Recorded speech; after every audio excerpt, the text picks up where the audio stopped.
تو یہ سوال جرمنی سے ایک دوست نے بھجوایا ہے ایام الصلح کتاب کے ایک فقرے کے حوالے وضاحت کے سلسلے میں.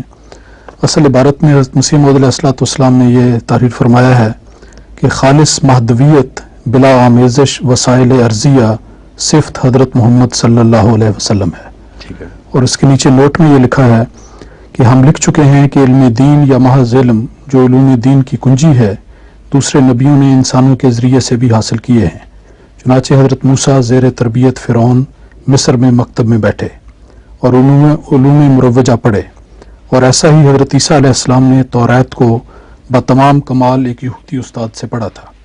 لیکن ایک یہودی استاد سے پڑھا، لیکن یہ خالص مہدویت کہ کسی انسان سے ایک حرف بھی نہ پڑھا اور آخر خدا نے ہی اقرا کہا، یہ بجوز ہمارے نبی صلی اللہ علیہ وسلم کے کسی نبی کو نصیب نہ ہوئی.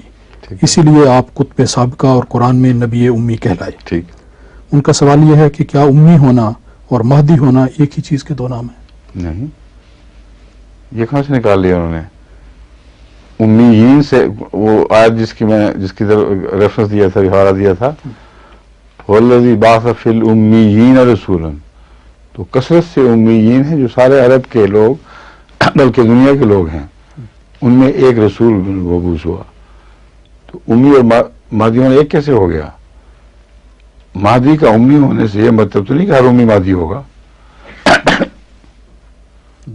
سمجھیں؟ آپ پڑھا نہیں کرتے تھے عموم خصوص مطلق ہے یا من وجن، کس میں آئے گا یہ؟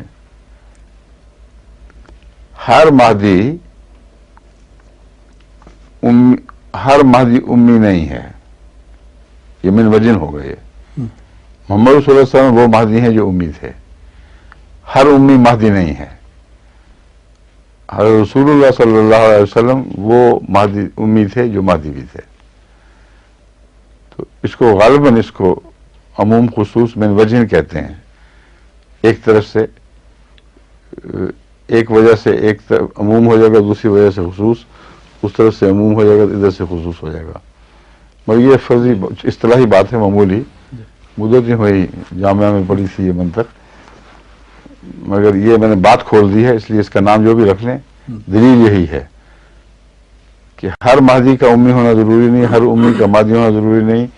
ایک وہ شخص جو مہدی بھی تھا اور امی بھی تھا، وہ صرف حضرت رسول اللہ صلی اللہ علیہ وسلم ہیں. سمجھ گئے؟